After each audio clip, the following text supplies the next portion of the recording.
Hey guys, welcome back to my channel. Before I start, don't forget to like, comment, share, and subscribe. I will read the article by David Jen and Sorte Shankar, Reuters US. Stock indexes rose on Wednesday as investors covered up bids and down energy and technology shares following a sharp sell-off in the previous session on worries about step interest rate hike by the Federal Reserve to curb surging prices. Five of the 11 major S&P sectors were higher, led by a 3.2% jump in the energy sector as oil prices rebounded nearly 2% on supply concern. Shares of technology and growth companies such as Amazon.com, ANC, and Apple Inc. again between 0.9% and 1.3% after leading decline on Tuesday.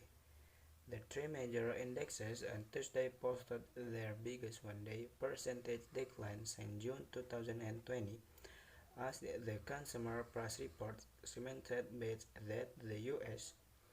Central Bank will go ahead with its third straight 75 basis point increase in rates next week. Wednesday inflation data was more benign, showing producer prices decline for a second straight month in August as gasoline prices fell further but was not enough for investors to reconsider the Fed's aggressive stance. Markets are pricing in a 37% chance of massive 100 bps increase by the Fed and expect rates to peak at 4.34% by March 2023. It's plausible if not probable at the same time. I believe and hope that the Fed is also going to be judicious with regard to how aggressive it is in light of the fact that the economy is slowing, said Mark Wilson, chief investment strategist at Johnny Montgomery Scott in Philadelphia.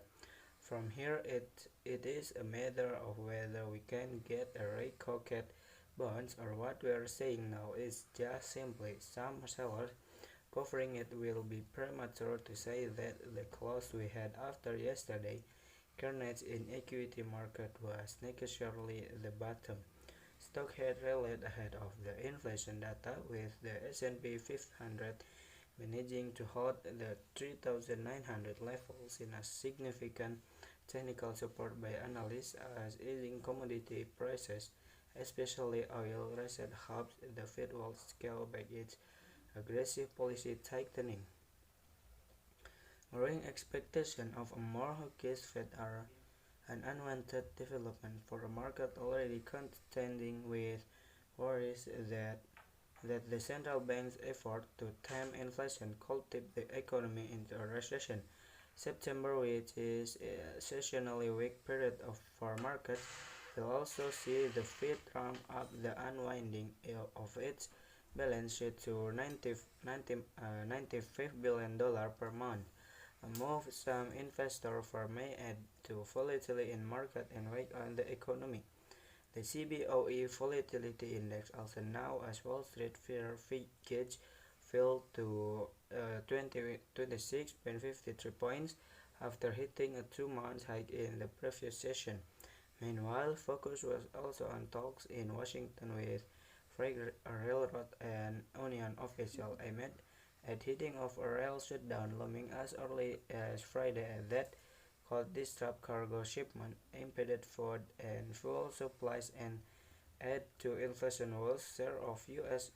railroad operator Norfolk Starbucks Corp jumped 6% after the coffee chain lifted its three-year profit and sales outlook. The S&P index recorded two new 52-week highs and 28 new lows, while the Nasdaq recorded 17 new highs and 163 new lows.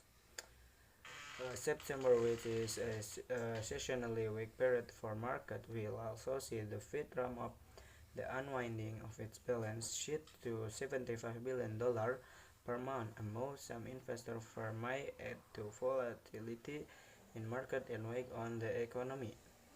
The SBOA Volatility Index, also known as Wall Street Fear Gauge, fell to meanwhile focus was also on talks in Washington. Okay guys, that's all from me. Don't forget to like, comment, share and subscribe.